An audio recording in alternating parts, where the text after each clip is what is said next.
When you talk about Iowa State's great recruiting season this year, it's easy to get caught up in the big three from here in-state, Lauren Meyer, Fred Hoiberg, and Hurl Beecham. But perhaps one of the players making a huge contribution is not from in-state. He's not even from in-country. Julius Michalik, all the way from Czechoslovakia. Yeah, and he's making an impression, all right. I think, Keith, he's 30 of 34 the last 3 games he's played or something like that. That's got to be a record pace, Coach. I can't believe it. When he misses, I get mad at him now.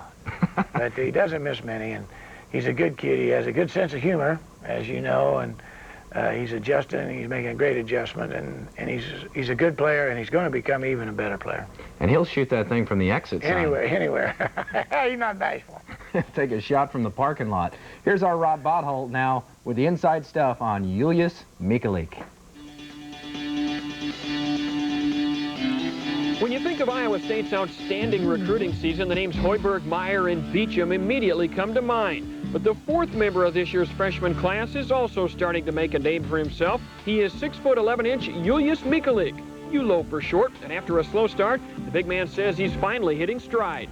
We had a trip to Puerto Rico, and I play better than first game. I feel good now. Julius has shown steady improvement this year. His last week as a Cyclone has been his best one, highlighted by a 19-point performance against Texas Arlington. And he's quick to admit that it took some time to adjust to basketball American style. And in Europe, all players are good shooters, good ball handlers, and in the United States it's more physical basketball, and players run a lot and are stronger. Julius has made some adjustments on the court, but he's also had to change his life off the court.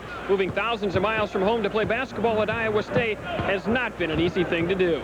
Sometimes if I'm still alone at dormitory in my room, or I have homesick. Sometimes I call home, sometimes I write the letters, and it is different. It is different. That sums up a lot of things for Julius these days, including the language. He says most of the communication problems are behind him now, but that also took some time. From beginning I have the troubles. I didn't understand some words, but it is just practice.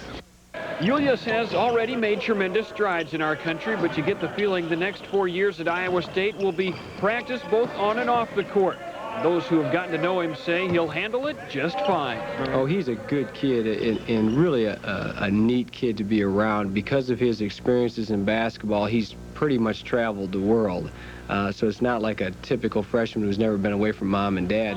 And so I think he's adjusted, you know, maybe easier than a typical freshman, and he's got a good sense of humor and seems to get along with everybody, you know, quite well. Yeah, Julius has really come a long way, you know.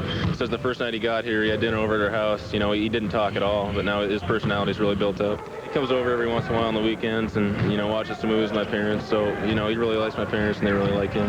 From beginning it was difficult because the 7 guys was were new. The friendship needed the time, and after this, everybody in team are good friends, I think. And everyone has probably gained a little just by getting to know Julius Michalik, a young man who's brought both talent and culture to the Iowa State Cyclones. I'm Rod Botholt reporting for the Johnny Orr Show. Oh, nice job there by Rod, and really a terrific story, Julius Michalik. What kind of problems did it present for you, Coach, having somewhat of a language barrier there? Well, I got Rick there, and he's a little calmer than I am, you know. Julius sometimes doesn't understand me, and Rick will tell him then what I'm saying and everything. But he's getting on to it now. He says over there, you just go out and play. If you win, you win, and you lose, you lose. You don't say much, you know, or anything like that. He says, here, ooh, you got the win. Time for our Ask Johnny drawing, and we'll get right to it. Okay. See what we got here. All right. Okay, you'll have to read that. I don't have my glasses. Terry Lenacher of Dexter, Iowa, wants to know if you can beat Jim Walden in a game of one-on-one.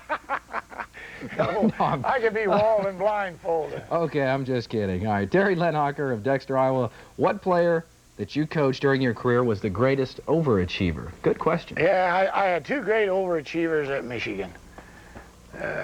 Wayman Britt and Steve Grody. They were definite overachievers. And since I've been here, I think Ronnie Harris was a tremendous overachiever. Did so many things that was absolutely unbelievable. Okay, you can ask Coach Johnny Orr any question you want, and he'll answer it. Believe me, he'll answer it.